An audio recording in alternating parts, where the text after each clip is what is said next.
Good morning. Hello. Where is your Rahadi? Out on the streets on here, these internets. Akastracha, I'm back. Spoiled. Spoiled.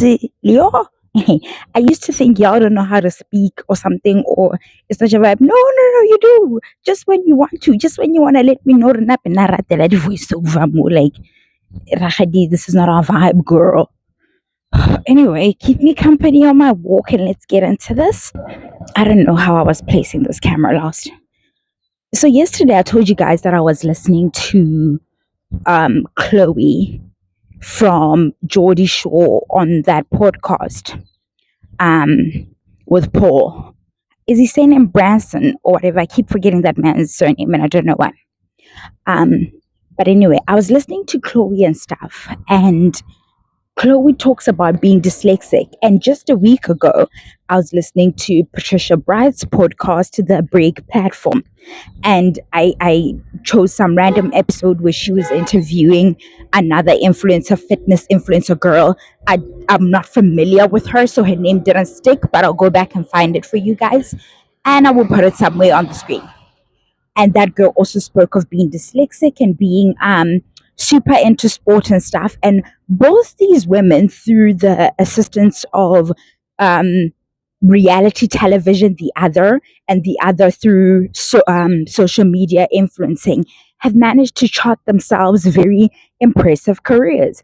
As I'm listening to this podcast, there's children all around me, as you guys can see. I'm out and about, I'm walking. These are the, bustling mornings where children are making their way to schools, and I'm watching them all in their uniforms, trickling into the schools and stuff. I pass a couple of schools on my way, and I'm like, all of these kids are not having the same experiences in these classrooms, and sure, a fraction of them, it's not obvious, but quite a large group of them, I must argue, or I believe it, it's been obvious, or people could tell from a little bit ago, that this child is having a comprehension problem past it just being, oh, we're not spending enough time, they need more one-on-one time and stuff. But unfortunately, we exist in a world where we are so obsessed with certain language and certain things and how things have always been, and things fitting very neatly into these boxes. And it's the binary shit where things just need to come this way, right? Or we start using ugly language like why normal. Mind you, we've been having people who process information differently since the dawn of time, right? But we keep calling them abnormal, like they aren't just a different kind of normal. How they're showing up and how they process information is not a different kind of normal. When we decide to embark on the journey, really the privilege that is parenthood, these are some of the things that I've had to spend time with over the last couple of years, really, when I see people having children around me, like deliberately planning out to have children around me. These are my thoughts around, if I'm going to have a child, what am I teaching them about the world, and not necessarily, or what do I do if my child is gay person? No, if my child is not gay, what am I still teaching them about gay people? Or if my child doesn't have falls within these neatly cut out boxes in as far as academics is concerned, and they comprehend the standardized way of teaching and absorbing information, what do I teach them about people with so-called learning disabilities? And I really don't even think these are disabilities. This is just, this person does not absorb information this way. This is their wiring. They already came like that, right? They came like that. So calling them abnormal is always funny to me. Like insisting that these are abnormalities is wild. But anyway, we do. I saw on TikTok, and if I can find it, if it's not been removed yet from embarrassment or I don't know what, a woman saying that she took her son to wherever and they prayed away this ADHD demon thing. Like, it's given spiritual psychosis, right? I don't want to blanket all religious people or Christian people and say that, oh, this is how they feel about mental health. But that faith is like largely ableist. I don't care. Um, I know plenty of people who belong to that faith who understand that mental illness is an actual real thing, and not running to it immediately being this or that. But there were people in the comments like really going up and wanting to know how they can go about finding the solution for their kid as well. Because again, we are obsessed with making children our mini me's, obsessed with having children fit the boxes we want them to fit ever so neatly because we really believe it's a reflection of us. We believe they're an extension of us, and this is saying something about us. It's a moral failing in part, but and I see this with women because men don't parent, they're not around for that, so I couldn't see them do that. Like, how could I? Like, I bitch, they and they hoe. But I see this largely with women because we're the ones sticking around to actually raise the children, right? Because I don't know if it comes from understanding that no matter what happens, they blame the mother. So, this need to deny when a child has a learning disability, I know plenty of mothers from the time I was in school who were called, maybe not plenty, but like an a worrisome amount, let's say that, of parents or mothers who were called to the schools when the teachers identified that, something might be the matter here. And at this particular grade, perhaps it would serve the child to take them to a trade school once they get to a grade where that is permissible. And the mom just being stubborn about it. The mom just being like, no, I'm a lawyer. I literally know of such a handsome boy. Let me let this bus go.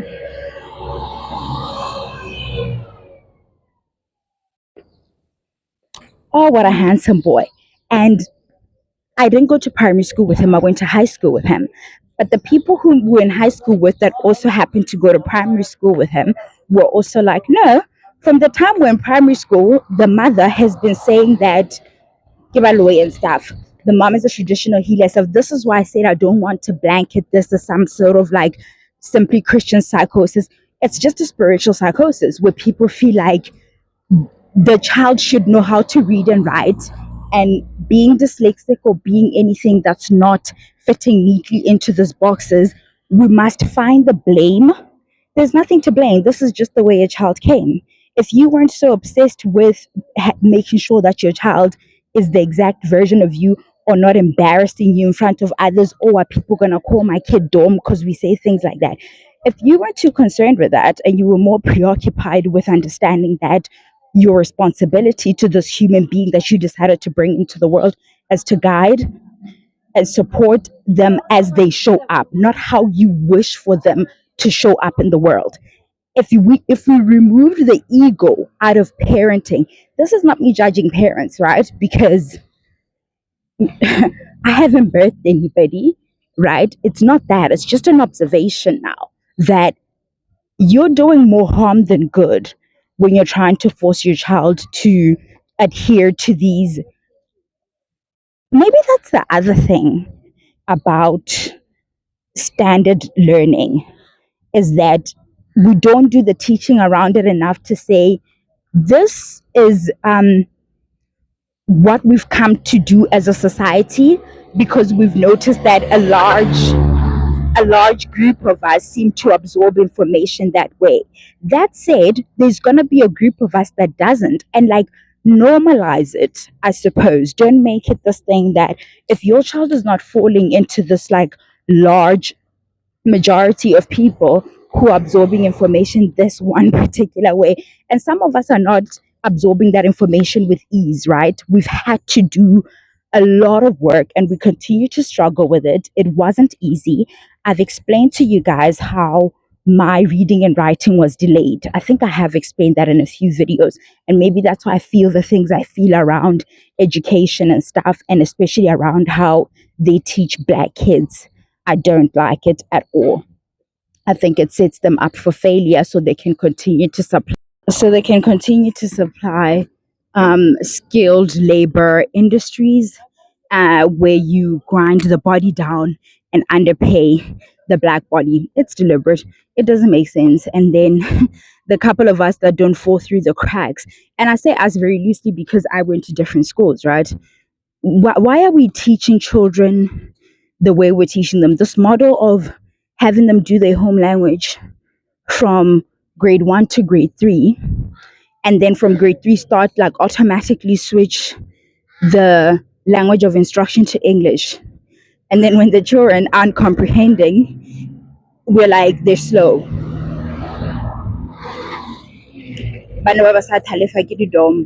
And then we put um, people in front of them, or, teachers in front of them who aren't interested in the well being of that child because they can afford to take their kids to the schools where they taught phonics.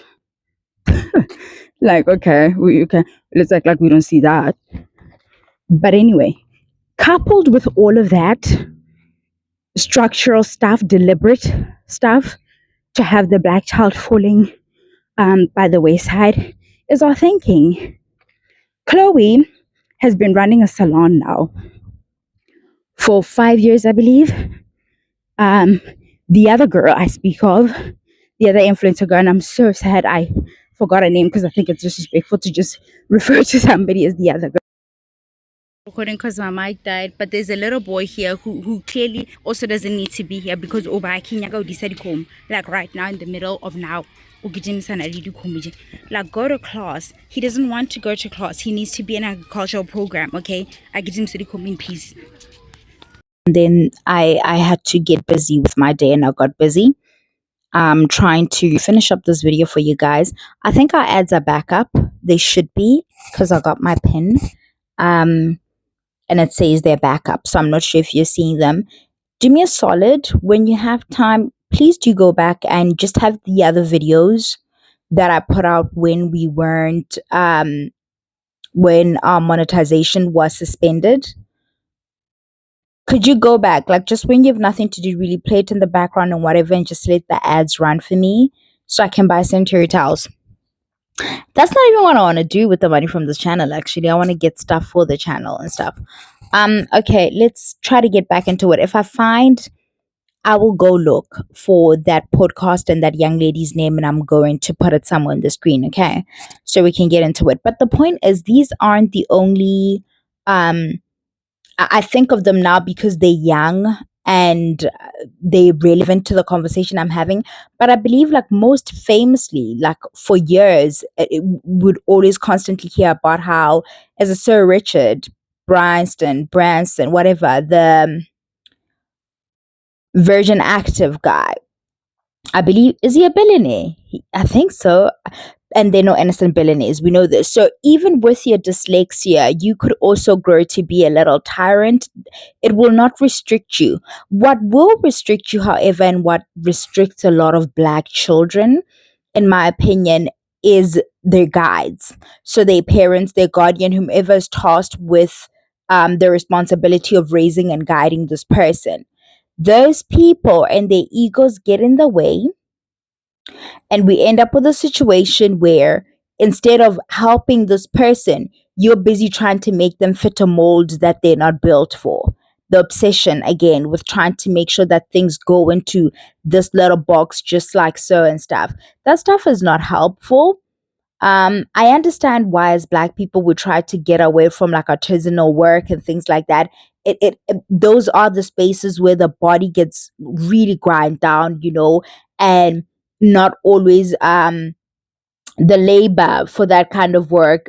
People major light, like people don't want to pay artisans for the work that they do. People want to pay me for what I do. That's a different chat, isn't it? It's a very, very difficult thing. But I'm talking like plumbers. Like, you need a fucking plumber. You're not just going to figure out how to connect your pipes and stuff. But if you are a person who happens to understand as a parent how you could make the business end of things function, yours is to create an environment where that child can flourish doing whatever it is that they're good at. And then that child will end up taking care of you. Chloe's taking care of her mom. She talks about like how she had to like go to work and early and stuff because she could tell that she needed to contribute around the household and start to help and stuff because her sport, which is ice skating, was not a cheap sport, and it was she could see that she needs to do her part and help and stuff. And she's not in a position where just with her personality and essentially that became her talent. She's managed to forge a way for herself, and and I guess I'm using like really they famous people at this point, and they're good looking white women. It feels like it's so far. What I want is for, and I guess we'll never have this, but we might. What I want is for like just average people who are going about their lives and figuring out life. I would want to create spaces where normal people come out and talk about what it's like living with dyslexia and like or other learning impediments and stuff, right? Where we remove the stigma off of it as to what your life looks like, because that's what part of the trying to force your child to fit those boxes, the panic that if this isn't just so, if this child doesn't get this thing, then what then becomes of them? And we continue down this path because we it's the language, guys. Like the way we're so comfortable saying mutu udom, things like that. It making it their fault, making it again a moral failing. That's the issue. Those are the things where you try to make like something must have happened, or I did something wrong as the person who carried this person, or did I not care for them properly and they dropped? Why can't they and you're just wrecking your brain and wrecking your brain, and the time that you spend doing all of that you could have spent fostering something a lot more productive for that child. It's quite sad for me. I don't know if I spoke about it already. I did in the first clip about, oh God, what a handsome boy. He really is a handsome boy, guys. And the school system just they don't know what to do when the parent is in denial. They'll just push them up the grades, push them up the grades. It breaks your child's self-esteem. They end up believing that even the things that they are good at, that they're not good enough, or because they aren't good at this one thing that you're so fixated on, whatever else they're good at doesn't matter. And then they end up not putting in the work at those things, right? If they have a creativity about them, an athletic ability about them, because you don't celebrate that more than you push for them to, why can't you read and why can't you do it, because you do all of that stuff, right? The anointing oils, the getting mooties, constantly doing something to say you're trying to fix this person. Can you imagine what you're doing to that person, their mentor? I want us to raise, I'm saying this because I speak like this a lot because I've seen my demographic, right? My analytics, I've seen how old people are and the gender. So I know that quite a large group of you are around the age group where you've had children, you're considering having children, or you want to have more children, or you've had someone you're about to learn now that they're entering into school going age. What are the things that you're going to be challenged with? And it's more days later. I'm pacing the yard trying to get my steps in for the day because I didn't go out this morning. It's also Saturday. We do less steps on Saturday because I'm doing the challenge with a group of my girlfriends. Anyway, this cut off again. Something happens to me when I experience technical difficulties. I just shut down because I speak off the cuff a lot. So it's trying to recapture that energy or my exact thoughts flow the way I want. No, the magic is gone. But I do remember what had cut off that I was trying to share, which is that I get that there's a grief there for the mother who, there's nobody who, when they're pregnant, they're like, oh, yeah, I'm pregnant with a child that's going to show up in the world, um, set up in such a way that they are incompatible with how we've decided things run around here. therefore this child is just going to have a difficult time because they don't, conform or don't understand the standardized ways of teaching and stuff. So there is a grief there because the expectation is that the child's going to get to 7 years, go to school, read and write, all of that.